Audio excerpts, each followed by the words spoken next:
اللهم إني أسألك علما نافعا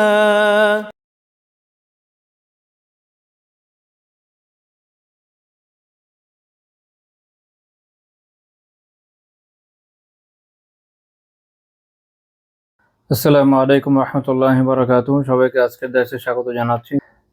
ইন্নাল হামদুলিল্লাহ নাহমাদুহু ওয়া নাস্তাঈনুহু ওয়া নুসাল্লি আলা রাসূলিহিল কারীম ওয়া আলা আলিহি ওয়া সাহবিহি আজমাইন, আম্মা বাদ। সবাইকে স্বাগত জানাচ্ছি জীবন আচরণে নববী আদর্শের আজকের দার্সে। আলহামদুলিল্লাহ, আমরা বিগত দর্শগুলোতে আলোচনা করছিলাম নারীদের সাথে রাসূলুল্লাহ সাল্লাল্লাহু আলাইহি ওয়াসাল্লামের আচরণ নিয়ে। আমরা ইতিমধ্যে অনেকগুলো পয়েন্ট আলোচনা করেছি।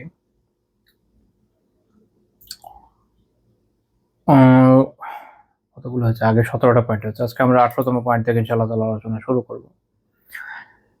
18তম পয়েন্ট হচ্ছে যে তিনি সাল্লাল্লাহু আলাইহি ওয়াসাল্লাম তার নারী সাহাবীদের খোঁজ খবর নিতেন। আমরা বিভিন্ন বর্ণনায় দেখি না যে আল্লাহ রাসূল সাল্লাল্লাহু আলাইহি ওয়াসাল্লাম পুরুষ সাহাবীদের খোঁজ খবর নিচ্ছেন, তাদের ভালো মন্দের খোঁজ খবর নিচ্ছেন। তিনি নারী সাহাবীদের খোঁজ খবর নিতেন, এমন না যে তাদের খোঁজ খবর নিতেন না, এরকম না। সহিহ বুখারী 1863 নম্বর হাদিস। এই একই ধরনের আলোচনা আরেকটা হাদিসেও আসবে, ওটা আরেকজন সাহাবী নিয়ে, ওটা আমি ইনশাআল্লাহ আলোচনা করব। তো এই হাদিসে ইবনে আব্বাস রাদিয়াল্লাহু তাআলা আনহু বলেন যে লাম্মা রাজাআন নবী সাল্লাল্লাহু আলাইহি ওয়াসাল্লাম মিন হাজ্জাতে, নবী সাল্লাল্লাহু আলাইহি ওয়াসাল্লাম যখন তার হজ থেকে ফেরত আসলেন, ক্বালা লি উম্মি সিনান আল আনসারিয়া, উম্মু সিনান আল আনসারিয়া রাদিয়াল্লাহু তাআলা আনহাকে তিনি বলেন, মা মানাকি মিনাল হজ, হজে যেতে তোমাকে কিসে বাধা দিয়েছিল? হজ করতে আমাদের সাথে।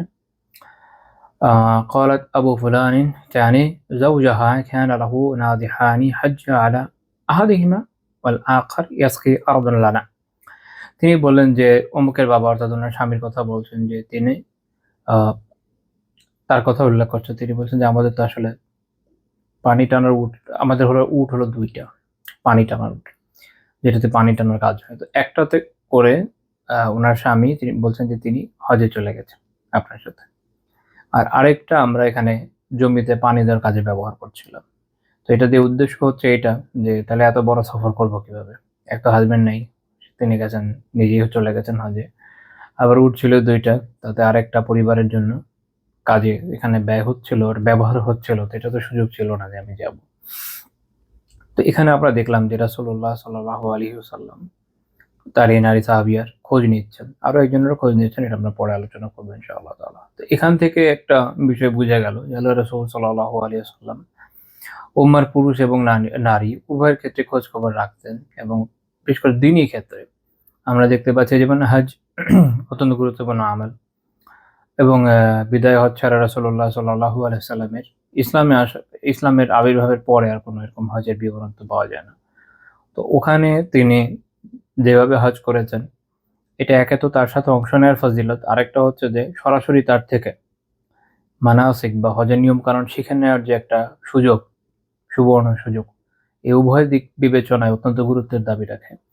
এটা অন্য অন্য পরে বা অন্যান্য সময় আসলে এটার পাওয়ার সুযোগ নেই। রাসূলুল্লাহ সাল্লাল্লাহু আলাইহি ওয়াসাল্লাম এরপর নিজের হজ করেননি। তো কাজেই তার থেকে আরেকবার যে পরের হজে দেখে নেব এই সুযোগটা আসলে ছিল না। কাজেই এটা খুব গুরুত্বপূর্ণ। ওই সময় বিশিষ্ট সাহাবীরা যারা, তারা কে যেতে পারেননি, আল্লাহ রাসূল সাল্লাল্লাহু আলাইহি ওয়াসাল্লাম সে বিষয়ে জিজ্ঞেস করছেন। বিশেষ করে এই বর্ণনা থেকে বোঝা যাচ্ছে যে অবশ্যই আল্লাহ রাসূল ওয়াকিবহাল ছিলেন, ইনারা যাওয়ার সামর্থ্য রাখেন। যেহেতু 2টা উট আছে তো যেতেই পারতেন। কিন্তু আরেকটা কেন যেতে পারেনি তার ব্যাখ্যা উনি দিয়ে দিলেন। তাহলে রাসূল সাল্লাল্লাহু আলাইহি ওয়াসাল্লাম তাকে আরেকটা উত্তম ব্যবস্থার কথা জানালেন যেন তিনি এই সওয়াব থেকে বঞ্চিত না হন। তিনি বললেন, ইন্না উমরাতান ফি রমাদান তাকদি হাজ্জাতাম মাই। রমাদানে উমরা করা, রমাদানে একটা উমরা করা, এটা আমার সাথে হজ আদায় করার সমান। অর্থাৎ এতে বোঝা গেল যে রমাদানে যদি তিনি উমরা করে নেন, তাহলে এটা এরকম না যে একদম সমানই হবে। সওয়াবের দিক থেকে, ফজিলতের দিক থেকে এটার মর্যাদা এরকম যেন আমার সাথে হজ করার মতো। যেমন ধরেন, আপনারা জানেন যে সূরা ইখলাস 3 বার পড়লে ওটা কোরআন এর সমতুল্য ধরা হয়। এটা কি হিসেবে? ফজিলতের বিচারে। এরকম না যে এটা দিয়ে আসলে পুরো কোরআনই হয়ে যাচ্ছে। কেউ মানত করলে আমি পুরো কোরআন তেলাওয়াত করব। কোনো একটা কিছু হলে যে পুরো কোরআন তেলাওয়াত করব। তাহলে সূরা ইখলাস 3 বার তেলাওয়াত করলে হয়ে যাবে? না, হবে না। এই হচ্ছে ইস্যু। এটা হচ্ছে অনেকটা এরকম। তো এখানে আলিমদের একটা ইখতিলাফের বিষয় আছে যে এই ফজিলত কি স্পেসিফিকলি শুধুমাত্র এই সাহাবীর জন্য, না সবার জন্য, উম্মার জন্য আম ব্যাপক।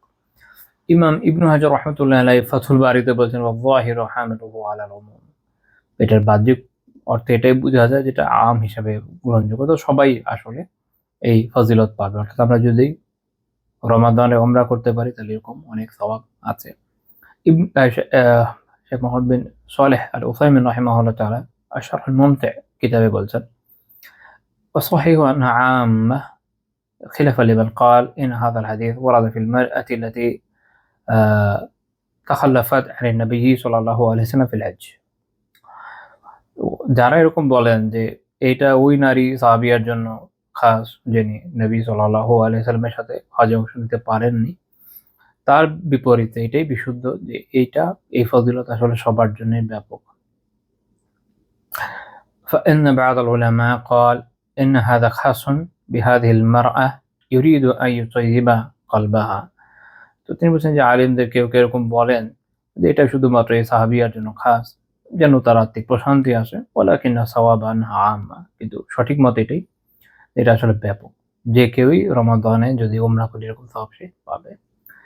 শেখ আব্দুল আজিজ বিন বাজ রাহিমাহুল্লাহ তাআলা মাজমু' ফাতাওয়াতে বলেছেন আফদালু জামান তুআদ্দা ফীহি আল-উমরা শাহরু রমাদান।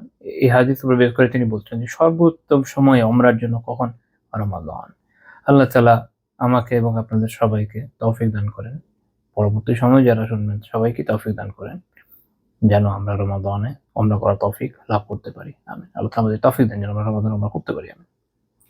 এরকম আরেকটা হাদিসের কথা বলছিলাম যে সুনান আবি দাউদের 1989 নম্বর হাদিস, এটা হচ্ছে উমামা আকিল রাদিয়াল্লাহু তাআলা আনহু বর্ণনা। তিনি বলেছেন যে লাম্মা হাজ্জা রাসূলুল্লাহ সাল্লাল্লাহু আলাইহি ওয়াসাল্লাম হাজ্জাতুল ওয়াদা, নবী সাল্লাল্লাহু আলাইহি ওয়াসাল্লাম যখন বিদায় হজ করলেন, ওখানে আলানা জামাল, আমাদের তখন একটা মাত্র উট ছিল।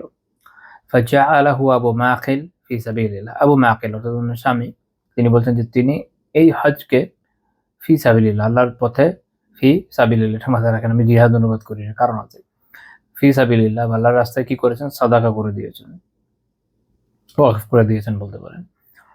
ও আসাবানা মারাদ, এদিকে আমরা হয়ে গেলাম অসুস্থ। ও হালাকা আবু মাকিল, এদিকে আর আবু মাকিল মৃত্যুবরণ করলেন। ও খারাজা নবী সাল্লাল্লাহু আলাইহি ওয়াসাল্লাম ফালাম্মা ফারাগা মিন হাজ্জিহি জিতুহু, নবী সাল্লাল্লাহু আলাইহি ওয়াসাল্লাম এর মধ্যে বের হয়ে গেলেন, হজ শেষ করে এসে আমার কাছে আসলেন। فقال আমাকে বললেন ইয়া উম্মা মাকিল, হে উম্মা মাকিল, মা মানাকি আন তাখরুজি মা'ানা, তোমাকে কিসে বাধা দিয়েছিল যে আমাদের সাথে যাওনি? আমাদের যেতে পারতে। فقال তিনি বলেন লাকাদ তাহাইয়ানা ফাহালাকা আবু মাকিল, তিনি বললেন যে আমরা তো সম্পন্ন করতে চেয়েছিলাম, আচ্ছা, কিন্তু এর মধ্যে আবু মাকিল মারা গেছেন। وكان لنا جمل هو الذي نحج عليه فأوصى به আবু মাকিল ফি সাবিলিল্লাহ, আমাদের একটা উট ছিল যেটা দিয়ে আমরা হজ করতে পারতাম, আবু মাকিল তিনি এটাকে আল্লাহর রাস্তায় ওসিয়ত করে গেছেন। রাসূলুল্লাহ সাল্লাল্লাহু আলাইহি ওয়াসাল্লাম বলেন ফাহাল্লা খারিজতি আলাইহি, তুমি এর মধ্যে দিয়ে যেতে। তারপর উনি ব্যাখ্যা করছেন যে কেন। ফাইনাল হাজ্জ ফি সাবিলিল্লাহ, হজ ফি সাবিলিল্লাহ, অর্থাৎ যখন এটাকে ব্যাপকভাবে ফি সাবিলিল্লাহর জন্য ওয়াকফ করা হলো, তার মানে এটা এই সব ভিতরে যা আসে সবকিছুতে অন্তর্ভুক্ত করতে পারে, তো হজরত এর মধ্যে পড়ে, বিশেষ করে মেয়েদের জন্য পরিবেশি। فأما إذ فاتتك هذه الحجة, এই হজ যেহেতু তোমার ছুটে গেছে, فاعتمري في رمضان فإنها كحجة। তো এখানে এভাবে বলা হয়নি যেটা আগের রিওয়ায়াতে বলা হয়েছে যে ঠাকুরজি হাজ্জাতুন মাই, আমার সাথে হজ আদায়ের সমান, এরকম বলা হয়নি। এখানে বলা হয়েছে যে ফাইন্নাহা কাহাজ্জাতিন, এটা যেন একটা হজের মতো, অর্থাৎ যখন তুমি রমাদানে উমরা আদায় করো, কারণ এই উমরা হজের সমতুল্য। এতে মূল মাসালা এটাই হয় যে রমাদানে উমরা করলে এরকম সওয়াব পাওয়া যায়। এবং এই হাদিসে খুব গুরুত্বপূর্ণ দুটো শিক্ষার বিষয় আছে। এক, সেটা হলো এই যে কেউ যদি ওয়াকফ করতে চায়, একটা তো পয়েন্ট হচ্ছে যে যেগুলি স্থাবর সম্পত্তি, এটা ওয়াকফ করা যায়, আমরা সবাই জানি, তাই না? জমি টমি ওয়াকফ করে মানুষ, মসজিদের জন্য করে, মাদ্রাসার জন্য করে, ইত্যাদি। যেগুলো অস্থাবর সম্পত্তি সেক্ষেত্রে ওটাও করা যাবে। এটার দলিল হচ্ছে এই হাদিস। ডক্টর ইয়াসির নাজ্জার মাসউদুল ফিকহ আলা মাযাহিবিল আরবাআতে বলছেন ফাযাহাবা জুমহুরুল ফুকাহা, المالكية في المعتمد والشافعية والحنابلة في المذهب إلى جواز وقف المنقول من نفاث وحيوان وسلاح وعبد وثوب। তিনি বলছেন যে মালিকি মেযহাব অনুযায়ী তাদের যে মুফতাহি তাদের যে মূল ফতোয়া যে মতের উপরে, এবং শাফি হাম্বলীদের মূল মাযহাব হচ্ছে, এবং জুমহুর ফুকাহাদের অবস্থান এটাই যে যেগুলো স্থাবর সম্পত্তি না, যেমন আসবাবপত্র, গবাদি পশু, অস্ত্রশস্ত্র, দাস, পোশাক, এগুলো ওয়াকফ করা যায়। وذلك الإجماع المسلمين على صحة وقف الحصن والمصابيح في المساجد من غير نكر। দেখা যাচ্ছে যে উম্মার মুসলিমদের মধ্যে বেশি ইজমা তো আছে যে মসজিদের যেটা মাদুর ম্যাট বা মসজিদের যে বাতি, এগুলো তো অফ করা সবাই একমত। তো তাহলে এই মূল মাসালাটি আসে যে বাকি সবই অফ করা যেতে পারে। তো আমরা এই হাদিসে দেখি যে আবু মাকিল রাদিয়াল্লাহু তাআলা আনহু তিনি তার উটকে আল্লাহর রাস্তায় ওয়াকফ করেছেন। দ্বিতীয় একটা ইন্টারেস্টিং মাসালা ক্ষেত্রে সেটা হচ্ছে যেমনটি বহুজের ইমারত সফল খানে বলছেন ওয়াল হাজ্জু ফি সাবিলিল্লাহি নাসওয়া। নাস অনুযায়ী বোঝা গেল, টেক্সট অনুযায়ী কি বোঝা গেল যে হজ এটাও ফি সাবিলিল্লাহর মধ্যে পড়ে, যেটা আমরা এই রিওয়ায়াতে দেখলাম। তো এই কারণে একটা উনি এটা ব্যাখ্যা করছেন ফাইয়া আকুদু ইন কানা ফাকিরা মিন আযকা মা ইউআদ্দি বিহি ফরদ হজ আও ফরদ উমরা আও ইস্তাঈনু বিহি ফি। মূল মাসালা হচ্ছে একদম সংক্ষেপ কথা এরকম। এটা আলেমদের কিছু ইখতিলাফের জায়গা আছে যে কেউ যদি দরিদ্র হয় তাকে হজ এবং উমরা করার ক্ষেত্রে তাকে যাকাতের সম্পদ থেকে দেওয়া বৈধ হবে কিনা। তো ইমাম বুহুতি রাহিমাহুল্লাহ বলছেন আচ্ছা এটা দুইটা সুরত। একটা সুরত হচ্ছে যে আগে থেকে যার উপর হজ ফরজ হয় কার জন্য, যার ওই সম্পদটা আগে, তাই না? এখন এই অবস্থায় দেখা গেল কোনো কারণে সে যেতে পারছে না, এই জন্য যে তার সম্পদ কমে গেছে, তো সে তখন তার মানে হচ্ছে সে ফকির বা মিসকিন কোনো ক্যাটাগরিতে চলে গেছে, তো এমনি জাকাত পেতে পারে। তো ওই সময় ফুকাহাদের মধ্যে এটা নিয়ে আসলে খুব বেশি মতবিরোধ ওইভাবে নাই যে তাকে দেওয়া যাবে, আচ্ছা দেন, সে তার ফরজ আদায় করে চলে আসুক। এমনিতেও সে ফকির মিসকিনের মধ্যে কোনো একটা ক্যাটাগরিতে পড়েছেই, যেহেতু এখন যে যেতে পারছে না, আগে ফরজ হয়ে আছে। একটা এটা দেখতে আমার কোনো কনফিউশন দ্বিতীয় টাইপের, যে যদি এরকম হয় যে কেউ তার ওই হিসাবে ফরজ না, কারণ হচ্ছে যেহেতু তার কাছে সম্পদ নাই, তো এই হিসেবে আসলে ফরজ তো না তার জন্য। তো সে যদি হজ বা উমরা করে কোনো দরিদ্র ব্যক্তি, তাকে এটা জাকাতের অর্থ দিয়ে সাহায্য করা যাবে কিনা। তো ইমাম বুখারী রাহিমাহুল্লাহ বলছেন যে এটা করা যাবে। ইমাম আহমদ রাহিমাহুল্লাহ অবস্থান, এর কারণ হচ্ছে এই হাদিস। বাকিরা যারা বিরোধ করেন ওনারা ওই ক্ষেত্রে কিয়াস ব্যবহার করেন, এখানে হাদিস ক্লিয়ার যে ফি সাবিলিল্লাহ এর মধ্যে এটা পড়ে। আর সবাই এই বিষয়ে একমত যে ফি সাবিলিল্লাহ তো যে কাউকে আর্থিক সাহায্য জাকাত থেকে দেওয়া যায়, কাজে কেউ যদি হজ করতে চায় করার কি সমস্যা, আদায় হয়ে যাবে ইনশাল্লাহ, আর কি ওনাদের অবস্থান। তো আমরা এখানে একটা ফায়দা পেলাম যাচ্ছে এই হাদিস থেকে এই শিক্ষা পাওয়া যায়। আচ্ছা, পরের পয়েন্ট হচ্ছে যে নারীদেরকে আগে মসজিদ থেকে বের হওয়ার সুযোগ করে দিতেন। এটা একটা গুরুত্বপূর্ণ বিষয়, যে নারীরা তো মসজিদে যাবে, এটা সুযোগ দেওয়া আছে, এটা নিয়ে আমরা আগে আলোচনা করেছি। কিন্তু এক্ষেত্রে ফিতনাকে দূর করার জন্য এবং তাদের ডিগনিটি রক্ষা করার জন্য যা যা পদক্ষেপ দরকার রাসূলুল্লাহ সাল্লাল্লাহু আলাইহি ওয়াসাল্লাম তা নিয়েছেন। এখন অনেকে দেখা যায় যে এটা তো মানছেন যে হ্যাঁ যাবে, কিন্তু এটার জন্য যে পদক্ষেপ নেওয়া দরকার তা কিছু তাদের মধ্যে দেখা যায় না। কোথাও কোথাও ইখতিলাফ হয়ে যায়, কোথাও কোথাও সংমিশ্রণ হয়ে যায়, কোথাও কোথাও উভয়ের মধ্যে যে পার্থক্য থাকা দরকার, যে দূরত্ব থাকা দরকার, সেটা মেনটেন করা যায় না, বিভিন্ন ধরনের সমস্যা দেখা যায়। তো আমরা এই পয়েন্ট থেকে নিয়ে পরে কয়েকটা পয়েন্টে দেখবো যে রাসূলুল্লাহ সাল্লাল্লাহু আলাইহি ওয়াসাল্লাম এক্ষেত্রে কি কি পদক্ষেপ নিয়েছেন। তো এক্ষেত্রে যেটা বলছিলাম যে প্রথম পয়েন্ট হচ্ছে এটা যে তিনি মসজিদ থেকে তাদের আগে বের হওয়ার সুযোগ করে দিয়েছেন, অর্থাৎ তারা যেন আগে বের হয়ে যায়।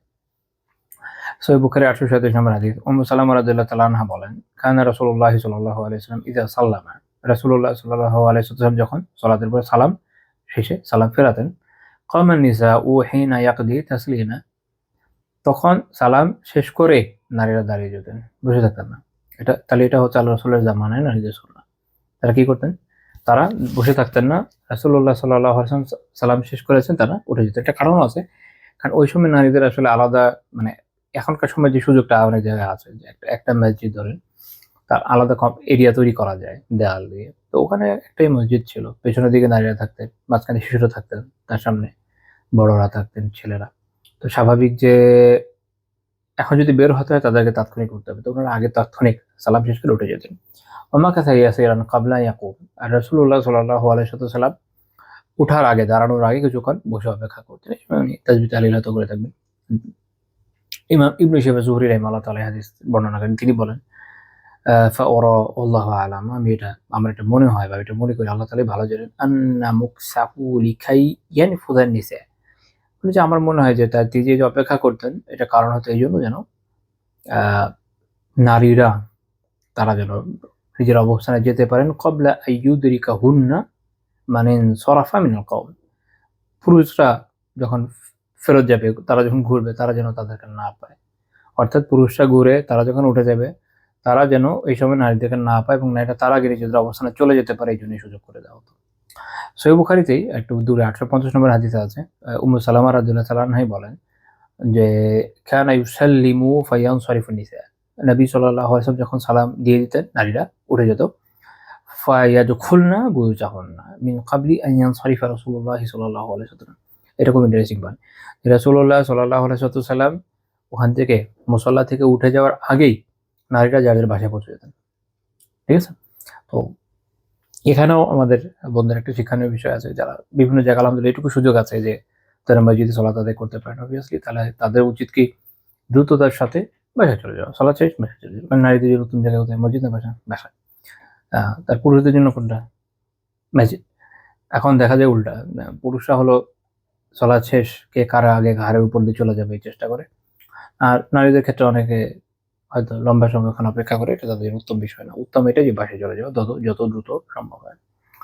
এই হাদিসের শিক্ষা নিয়ে ইমাম ইবনু বাত্তাল রাহিমাহুল্লাহ তাআলা শারহ সাহিহ বুখারীতে বলছেন, وفي حديث أم سلمة رضي الله تعالى عنها من الفتنة أن الخروج النساء من الفقه أن خروج النساء ينبغي أن يكون قبل خروج الرجال। এই হাদিস থেকে এই শিক্ষা পাওয়া যায়, এই ফিকহ পাওয়া যায়, গভীর বোঝটা পাওয়া যায় যে পুরুষরা বের হওয়ার আগে নারীরা বেরো যাবে। এবং এটা আসলে এখনকার সময়ে যেসব জায়গাতে, অন্তত বাংলাদেশে আমি যেগুলো দেখেছি, শিক্ষার্থী এন্ট্রান্স পাস মানে একদম তো এরকম হয় না যেখানে নারীদের সুযোগ আছে, এরকম আসলে হয় না যে একদম সামনে পড়বে না, এরকম দেখা যায় ডানে বামে কোনো একটা এন্ট্রান্স থাকে। কোনো জায়গায় এরকম হয় যে একই গেট দিয়ে ঢুকে হয়তো মেয়েরা বাম পাশে ঢুকে যাচ্ছে, ছেলেরা একটু সামনে গিয়ে ঢুকে যাচ্ছে, তো আলটিমেটলি সামনে পড়ে যাচ্ছে। তো তাহলে নারীদের উচিত এই হাদিস অনুযায়ী আমল করা, যে দ্রুত বেরো যাবে। আচ্ছা, ইবনু হাজার রাহিমাহুল্লাহ তাআলা ফাথুল বারীতে বলেন, ওয়াফিল হাদিসি মারাআতুল ইমাম আহওয়াল মুমিনিন। এই হাদিসে এই শিক্ষা আছে যে ইমাম তিনি মুমিনদের অর্থাৎ তার যারা মুক্তাদি আছে তাদের অবস্থানকে খেয়াল রাখবে, যে তাদের ভালো মন্দের দিকে তাকে বিবেচনায় রাখতে হবে। অনেকে এরকম মনে করিবেন, আমি কোনো এক ইস্যুতে জাস্ট আমি শিক্ষার জন্যই বলছি, কোনো একটা ইস্যুতে এরকম হলো যে এলাকার একজন ইমাম সাহেব উনি কমিটির সাথে, মানে কমিটি বেশ ভালো, অনেক জায়গায় কমিটি আছে না দুষ্ট, এরকম না বেশ ভালো। তো কোনো একটা বিষয় তাকে কোনো একটা বিষয় বলেছে, এটা আপনি যদি দেখভাল করতেন, তার কথা আমি শুধুমাত্র 5 ওয়াক্ত নামাজি পড়াবো, আমার আর কোনো দায়িত্ব নেই, কিন্তু না, এটা সঠিক না। ফুকাহারা মুহাদ্দিসিনরা বহু দায়িত্বের কথা আলোচনা করেছেন, যেটা মানে এই হাদিসেও আছে। ঠিক আছে, যে তার যারা মুক্তাদি ফিল হাদিসি মুরাআত আল ইমাম আহওয়াল আল মামুমিনা, দুঃখিত আমি ভুল করেছি, এটা হচ্ছে যারা মামুম, যারা মুক্তাদি, তাদের যে অবস্থাটা ইমাম দেখবেন, অবস্থান দেখবেন, এই অনুযায়ী পরিস্থিতির প্রতি বিবেচনা রাখবেন, যে এটার কোনো বিষয় তাদের কোনো দেখভালের জরুরত আছে কিনা, এটা দেখতে হয়। والاحتياط في اجتناب ما قد يفضي الى المحظور। এবং আরেকটা জিনিস এখানে শিক্ষা আছে যে যা কোনো ক্ষতিকর জিনিসের দিকে, নিষিদ্ধ জিনিসের দিকে ধাবিত করে থাকে, সেটা থেকে যেন আমরা সতর্কতার সাথে বেঁচে থাকি, তার শিক্ষা কিন্তু এই হাদিসে আমরা দেখতে পাচ্ছি। তার মানে হলো যে জিনিস অবলম্বন করলে আলটিমেটলি পাপে লিপ্ত হওয়ার সম্ভাবনা আছে, ওটা বর্জন করতে হবে। তো এই জন্য এইভাবে এই অ্যারেঞ্জমেন্টটা করা হয়েছে যেন সামনে পড়ে না যায়। আর এখানে এটাও বুঝে নেন যে এর থেকে এটাও বোঝা গেল যে তেমন ইখতিলাত বা নারী পুরুষের যে সংমিশ্রণ, এটা তো সরকারি ভাবে বৈধ না, ওইটাকে অ্যাভয়েড করার জন্য এত কিছু। ওয়াফিহি ইজতিনাব মাওয়াদিল তুহাম, যে এমন জায়গা যেখানে সন্দেহের উদ্রেক হতে পারে, অপবাদ তৈরি হতে পারে নারী পুরুষ থাকলে, ওই জায়গাকে বর্জন করার শিক্ষা এখানে পাওয়া যাচ্ছে। মানে এমনভাবে করা হচ্ছে সলাতের মতো ব্যাপারে যে নারীর আগে চলে যাবে, আগে তার বাসায় চলে যাবে, ওই অল্প সময়ের মধ্যে। শহর ছোট ছিল, অনেক বড় শহর না, বাট এখনকার সময় হয়তো তুলনামূলক দূরে চলে যাওয়ার সুযোগ আছে, পুরুষরা এরপরে যাবে, যাতে এমন না হয় যে অনেক ক্ষেত্রে এরকম দেখা যায় যে, যদিও এটা প্রিভ্যালেন্ট না, বাট নাই এরকম না, যে হয়তো মসজিদের কথা বলে বের হয়ে কোনো কাজে মানুষ লিপ্ত হয়ে গেলে, এমন যেন না হয়। আরেকটা কি আছে, আরেকটা হচ্ছে কারাহিয়াত মুখালাতা الرجال للنساء في الطرقات فضلا عن البيوت. নারী পুরুষদের রাস্তাঘাটের মধ্যে ইখতিলাত বা মেলামেশা যেটা হয়, মিশ্রণ, এটা যে অপছন্দনীয় সেটা এখানে বোঝা গেল। ঘরবাড়ির কথা তো বাদই দেন, ঘরবাড়ির কথা বাদই দেন। তো এটার উপর ভিত্তি করে নামটা ভুলে গেলাম, ফয়সাল মুরাদ মনে হয় ওনার নাম, উনি এরকম চমৎকার আলোচনা করেছিলেন যে ওনার একটা কিতাবে। তো তাহলে এখান থেকে এটা বোঝা যায় যে ইয়েতে মানুষের কাজ কারবারের যে জায়গাগুলোতে আমাল, যেখানে মানুষ জব করে, ওইসব জায়গাতে তাহলে কিভাবে বুঝতে হবে না ইখতিলাতের বিষয়, ওটা নিয়ে আলোচনা করেছেন, যেটা আমরা বলি এখনকার সময় ফ্রি মিক্সিং। ইমাম বুখারী রাহিমাহুল্লাহ তাআলা কাশফুল কিনায় বলছেন, ফাইন কানা রিজাল ওয়া নিসা মা'মুমিনা বিহ, যদি পুরুষ এবং নারীরা উভয় মুক্তাদি হয়, সেক্ষেত্রে নারীদের জন্য মুস্তাহাব হচ্ছে আয়াকুমনা আকিবা সালামে ওয়া ইয়ানসারিফনা, তাদের কাজ হচ্ছে যে সালাম শেষ হওয়ার পর উঠে যাওয়া এবং চলে যাওয়া। লিআন্নাহুন্না আওরা ফালা ইয়াখতালিতনা বিররিজাল, কারণ তাদের নারীরা হচ্ছে কি আওরা, আবৃত। তো তাদের এই জন্য নারী পুরুষদের সাথে কি করা যাবে না, মিশ্রিত হওয়া যাবে না। ওয়াস্তাহিব্বা আই ইসবুতা রিজাল কালিলা বিহাইথু লা ইউদরিকুনা মান ইনসারাফা মিনহুন, আর পুরুষদের জন্য মুস্তাহাব হচ্ছে যে তারা কিছুক্ষণ অপেক্ষা করবে, যেন যেসব তাদের যাওয়ার সময় নারীদের সাথে দেখা সাক্ষাৎ হয়ে না যায়। তো এটা বিশেষভাবে খেয়াল রাখা দরকার, এই জন্য যে আমাদের দেশে এমনিতে হানাফি আলেমরা তো এটা, তারা তো মসজিদের নারীদের নামাজের পক্ষেই না, তাদের কথা বাদ। কিন্তু যে সকল ওলামা এর পক্ষে আছে, যেটা জুমহুর আলেম, তারা এই বিষয়ে যে সতর্কতাগুলো বলেছেন ওটা কিন্তু মনে রাখতে হবে। মুদ্রা কথা উঠে যে আমাদের ব্যবস্থা থাকা দরকার, যেন প্রয়োজনে মানুষ আদায় করতে পারে। যারা যেতে চায় বাধা দেওয়া উচিত না, কিন্তু যাওয়ার ক্ষেত্রে যে প্রিকশন গুলো আছে এগুলোকে মেনটেন করতে হবে। আর নারীদের জন্য মসজিদের চেয়ে ঘরে সালাত আদায় করে উত্তম, শেষ কথা। এইগুলো ইন এ নাটশাল। এবং এই কারণে আমরা পরের পয়েন্টে যেতে পারি যে তিনি নারীদের জন্য শেষের কাতার উত্তম বলেছেন। খুব একটা গুরুত্বপূর্ণ মেসালা, যে পুরুষের জন্য প্রথম কাতার উত্তম, কিন্তু নারীর জন্য শেষের কাতার উত্তম। সহিহ মুসলিমের 440 নম্বর হাদিস, রাসূলুল্লাহ সাল্লাল্লাহু আলাইহি ওয়াসাল্লাম বলেছেন, খায়রু সুফুফির রিজাল আউয়ালুহা ওয়া শাররুহা আখিরুহা, পুরুষদের জন্য সর্বোত্তম কাতার হচ্ছে কি সবচেয়ে প্রথম কাতার, যেটি ভাবে পরপর হয়। সবচেয়ে নিকৃষ্ট হচ্ছে সবার শেষেরটা। আর ওয়া খায়রু সুফুফিন নিসা আখিরুহা ওয়া শাররুহা আউয়ালুহা, নারীদের জন্য সবচেয়ে কল্যাণকর উত্তম কাতার হচ্ছে সবার শেষের কাতার যেটা, আর সবচেয়ে খারাপটা হলো কোনটা, একদম শুরুর কাতার। এটার কারণ হচ্ছে কি, কারণ পুরুষ আর নারী তখন দেখা যায় শেষে যারা থাকে যদি এক রোতে যেতে থাকে, দুঃখিত কি বলবো, একই স্পেসের মধ্যে যদি একের পর এক কাতার হয়, সেক্ষেত্রে পুরুষ যখন শেষ হচ্ছে তারপর নারী।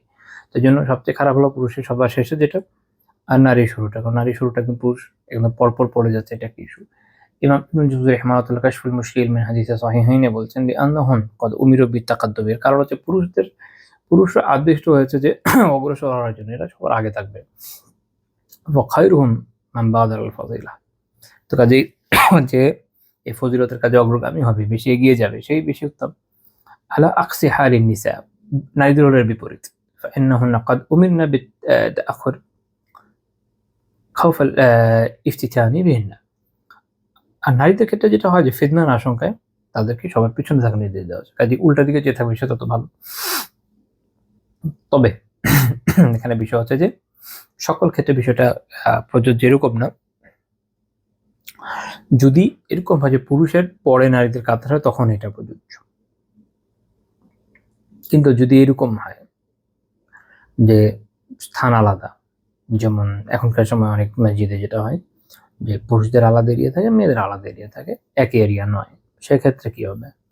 ইমাম নাওয়াবী রাহিমাহুল্লাহ বলছেন যে পুরুষদের যে অবস্থান এটা সবসময় এমনই থাকবে, অর্থাৎ শুরুর কাতারে সর্বোত্তম, শেষের কাতারে সবচেয়ে আপনি বলেন যে সলাতে তো কাতার উত্তমই সব বলা যায় যে সবচেয়ে কম উত্তম, বা যদি নির্দিষ্ট বলতে চাই এরকম অনুবাদ করা যায়, বাট আমার মনে হয় অনুবাদটা অতটা ভালো হয় না, কারণ সলাতে সব কথাই ভালো, তাই না? অ্যাটলিস্ট জামাতে আছে আলহামদুলিল্লাহ, ওয়াজিব আদায় হচ্ছে, তো উত্তমের ক্রমে সবার শেষে যাবে এটা আসলে। এবং এটার উদ্দেশ্য হচ্ছে এটা যে আকাল্লুহা সাওয়াবা ওয়া ফাদলা, অর্থাৎ এর সওয়াব সবচেয়ে কম তুলনামূলক, এবং ফজিলত কম, আবআদুহা মিন মাতলুবি শারআ, শরিয়ার যে উদ্দেশ্য, শরিয়া যে চায় তা থেকে সবচেয়ে দূরবর্তী, এটা হচ্ছে মূল কথা। তো যাই হোক, তো যদি এরকম হয় যে নারীদেরটা এরকম আলাদা স্থান হয়, তখন ইমাম নবী রাহিমাহুল্লাহ বলছেন যে সেই ক্ষেত্রে নারীদের অবস্থান ওই পুরুষের মতোই হবে, যে শুরুর কাতার যেটা সেটাই উত্তম হবে তখন। তো উনি বলছেন যে ওয়া আম্মা ইযা সাল্লাইনা মুতামাইয়িজাত লা মা'আর রিজালি ফাহুন্না কারিজাল খায়রু সুফুফিহিন্না আউওয়ালুহা ওয়া শাররুহা আখিরুহা। ঠিক আছে, যে যখন তারা আলাদা হয়ে পড়বে সালাত পুরুষদের চেয়ে, তখন তাদের যে ইয়ের অবস্থা, কাতারের অবস্থা এরকমই হবে পুরুষদের মতোই, অর্থাৎ সর্বোত্তম হবে শুরুটা, আর সবচেয়ে কম হবে কোনটা, একদম শেষেরটা। তো যাই হোক, এটা হচ্ছে ইমাম নবী রাহিমাহুল্লাহ তার সহিহ মুসলিমের ব্যাখ্যায় বলেছেন। গলা শুকিয়ে কাঠ হয়ে যাচ্ছে আর কি।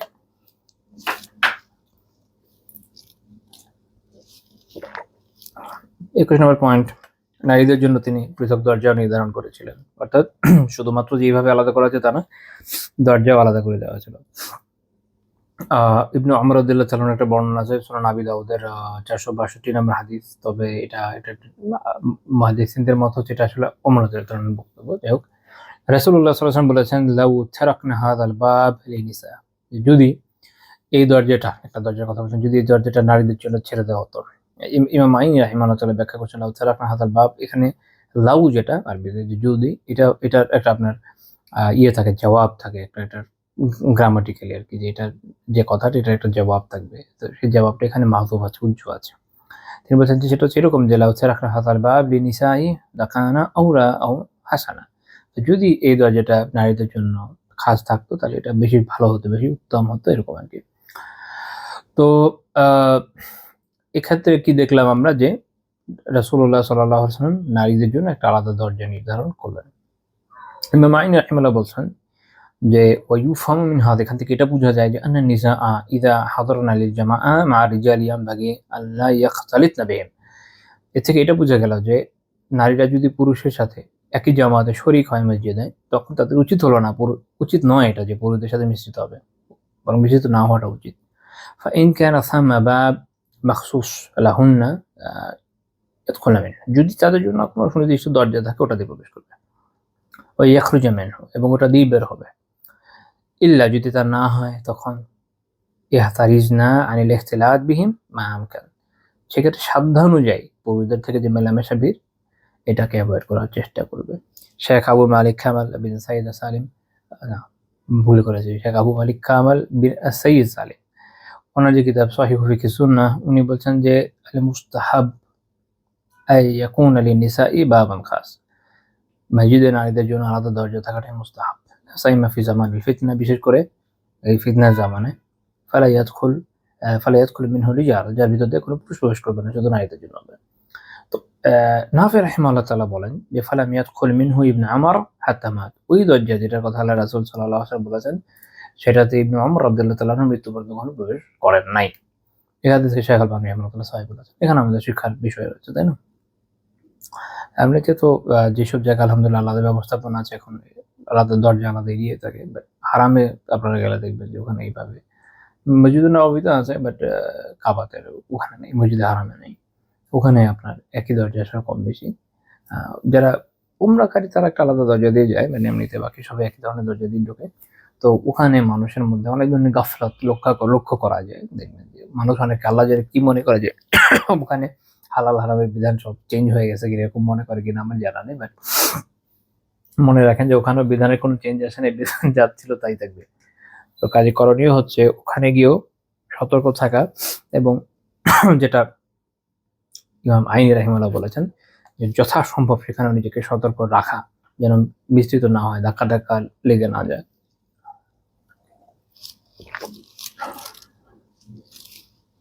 তো বাইরে তো আমি এর আগে একটা কথা আলোচনা করেছিলাম যে বাসা বাড়ি তো বাইরের কথা, দূরের কথা, রাস্তাতেও সংমিশ্রণকে পছন্দ করা হয়নি, এটার পরের পয়েন্ট।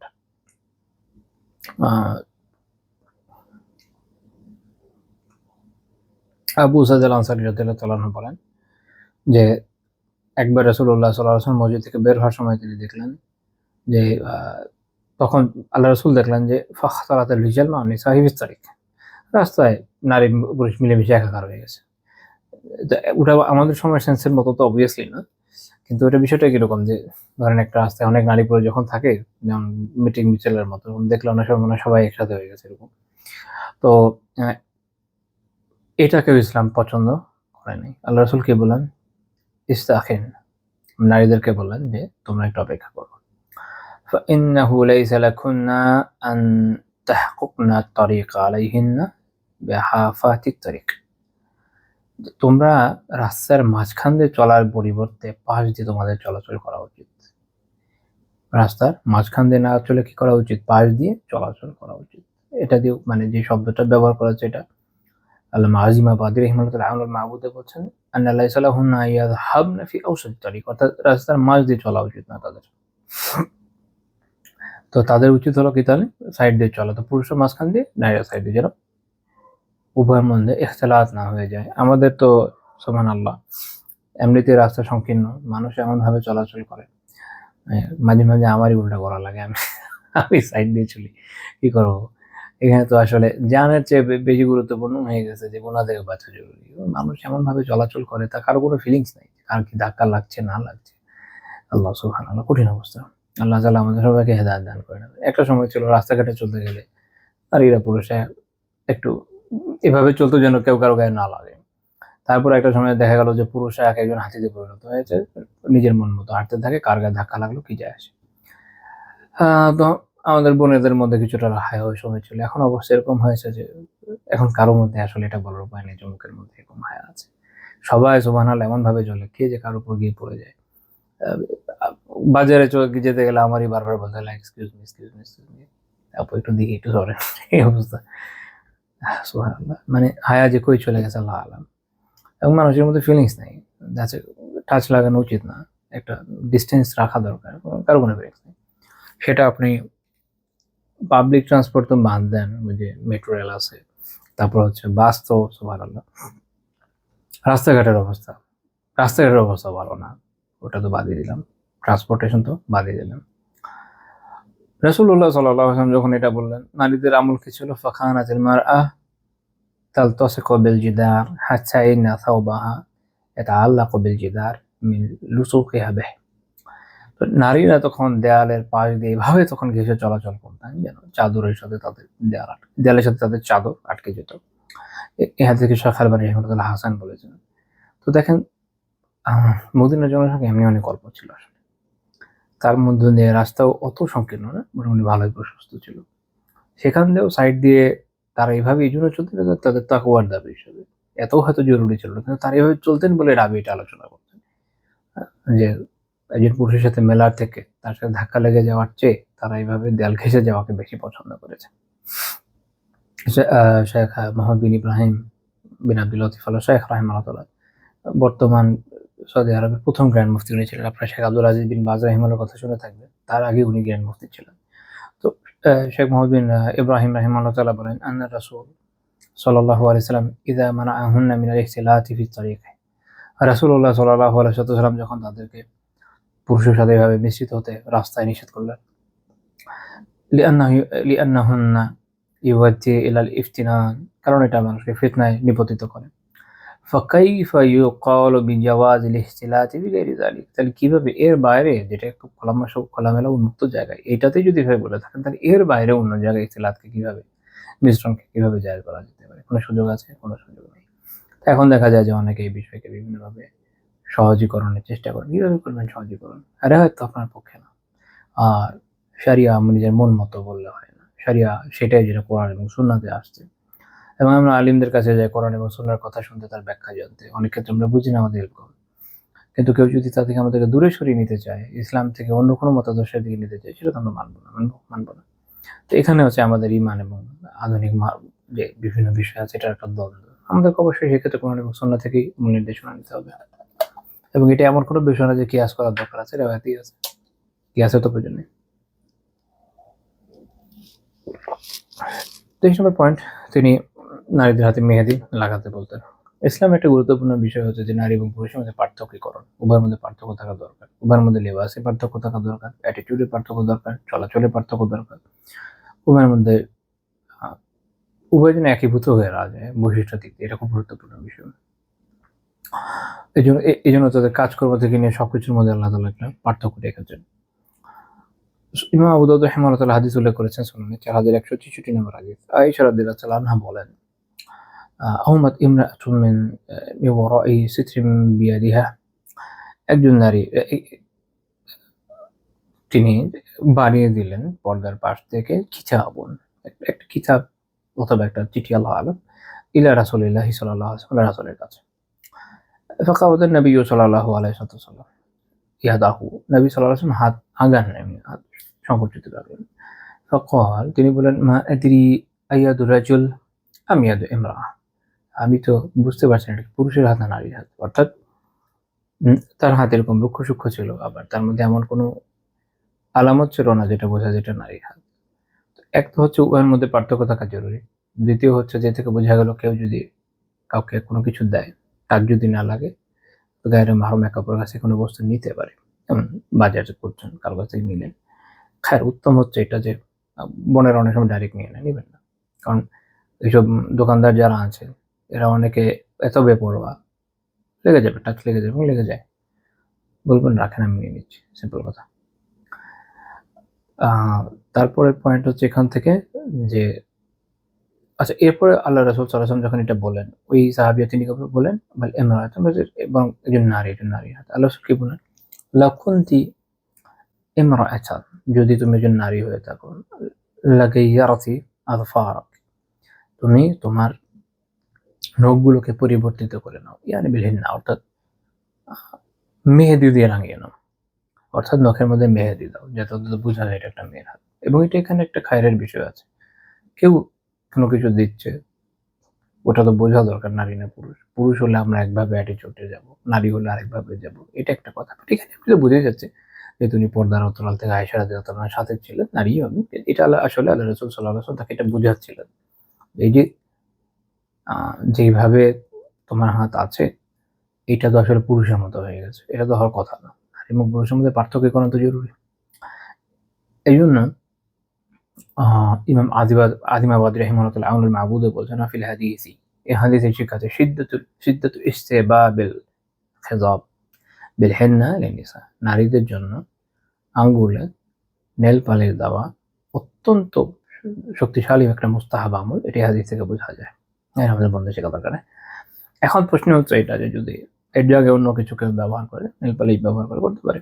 মুলা আলী কারি রাহিমাহুল্লাহ মারকাতে বলেছেন এটা আউল মুরাদ বিহি, এটার আরেকটা উদ্দেশ্য এটা হতে পারে আল হিন্না মাসালা, হয়তো মেহেদিকে এখানে উদাহরণ হিসেবে দেওয়া হয়েছে, মনে রাখতে হবে যে ওই আমলে শুধু এটাই ব্যবহার হতো, তাই না? ফায়াশমালু তাগয়িরুহা বিগাইরিহি, অন্য কোনো কিছু দিয়ে হয়তো আঙ্গুলের কালার চেঞ্জ করা যেতে পারে, আল্লাহু আ'লাম, আল্লাহ তাআলাই ভালো জানেন। তো এটা দিয়ে মুল্লা আলী কারি রাহিমাহুল্লাহর উদ্দেশ্য হচ্ছে এটা যে অন্য কোনো কিছু যদি পরবর্তী জামানায় আসেও যেটা এটার মূল উদ্দেশ্যটাকে পূরণ করে, নারী এবং পুরুষের পার্থক্যকরণ হতে পারে, কেউ নেল পালিশ দিল ইত্যাদি।